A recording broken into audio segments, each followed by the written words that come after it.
Xin Chao. Hello. Hanoi Monthly Confessions.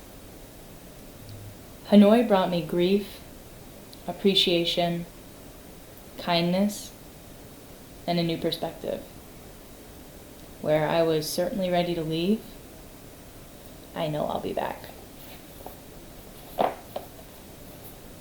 After a day of exploring Chiang Mai, a morning filled with meditation, audiobook, and goal setting, I decided to set up shop at a beautiful cafe outside my new workspace. After looking back on Hanoi, my deepest appreciation would have to be a tie between how small it made me feel in the midst of the chaos and the rude awakening that exists in how simple life can really be. There are literally people who are in the village communities out in rural Vietnam whose sole purpose and initiative is to live off the land, to create a family and spend it with them, to make crops, not to sell and become a successful farmer, but just to make enough or grow enough so that the family has enough food to eat throughout the next year or till the next crop season, and so that they have enough materials to make their clothing. My biggest takeaway is how important sleep and eating for my specific body type is. In addition to the less one has, as a community sense, I'm talking, the more genuine and polite people naturally are. Vietnam was by far the safest country I've felt in thus far, and I think it's because as a community, as a country, they are very humble, kind, and polite. And it may be because of a culture and that's how they're raised, or it could be because when the norm is to not have a lot, you don't necessarily have any motive to take from someone. It's more of a community environment that we work hard and we're generous towards each other or respectful towards each other. Food.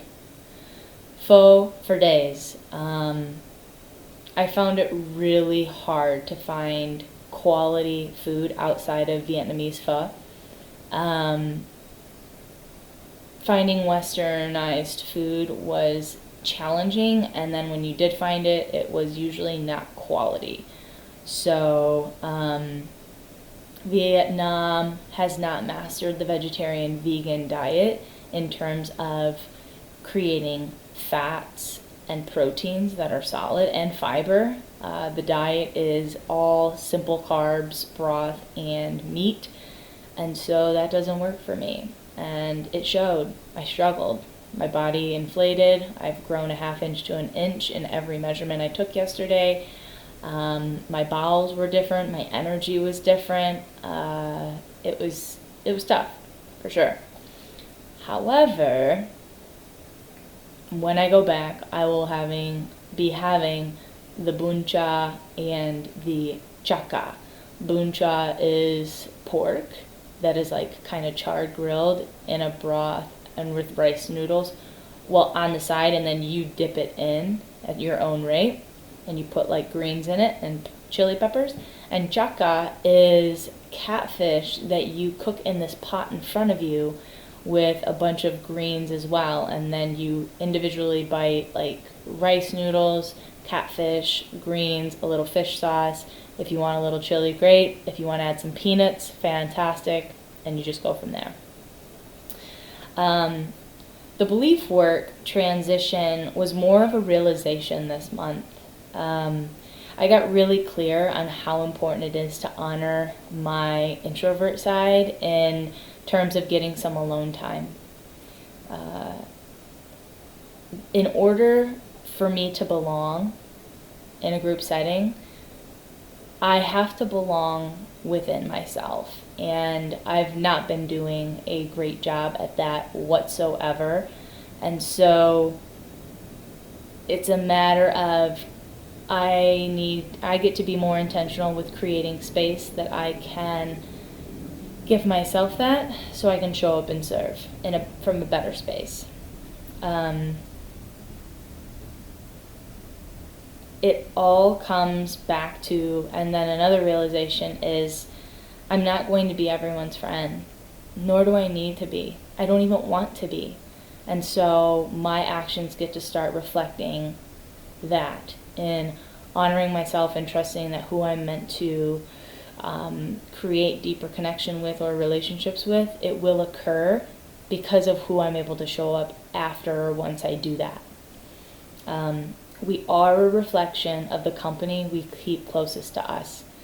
And how we do one thing is how we do everything. So if I'm keeping low quality people in my presence and I'm making that as a choice, it's a direct reflection that I'm not valuing myself. I'm likely half-assing what I eat. I'm likely half-assing my diet, my workout regimen, my meditation. It's all congruent. And in terms of honoring myself and my belief work and my realization of how or where I fit, I get to be it, I get to own it, and I get to show it. My roommates. My roommate was Miss Nina this month, and she is, in her former life, a pediatric rheumatoid arthritis doctor. So her respect and value for taking care of herself, living a healthy lifestyle, was really refreshing to be around. Not saying that I haven't had that in the past, but I think having only one other roommate, as well as being with someone who's in alignment to taking care of themselves, was really helpful, even though I was working split shifts. The thing I admired about living with Nina was that I felt or had a sense of home with her. I'm not sure if it was having fresh flowers because her birthday was during the month, so I don't know if it was the fresh flowers, the sharing of the materials in the kitchen, intimate conversations at the table or on the couch, or just basic show times, like sitting on the couch watching a show together. It was a month where I felt we talked, we listened, and we grew together, and that was really refreshing. The group dynamics, people always ask me, how is it being in a group where you live together, eat together, travel together, work together? It's exhausting for me. But the group dynamic, it still continues to transition. People who are sleeping together continue to have the path of drama, jealousy, and bliss, but others who have kind of been playing a role or trying to accommodate who they think they should be, they're fed up with it. They're coming out of the woodworks, and I think it's going to be a truly interesting month, this month and next month, to see kind of what happens, what plays out. And I'm looking forward to people being seen as who they really are. It's going to be helpful to be able to appreciate them for who they really are. And I really appreciate the smaller settings that are starting to occur. Like, people have their cliques. It's absolutely getting cliquey. And the good thing about that is it's smaller groups. My most special moments for Hanoi were the silent mornings in the office. Son was my vroom vroom driver. That was the day I found out that Hub was in an accident and had passed. And I just really appreciated a day of being able to see the city, but being able to just like rest my chin on his shoulder and cry in and out. And he was just so understanding and patient with me.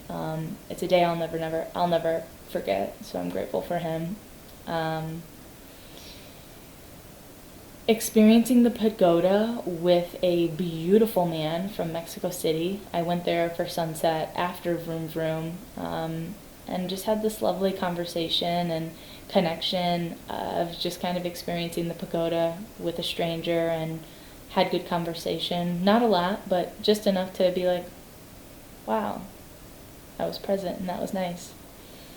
Learning about the pottery making process, that's fascinating.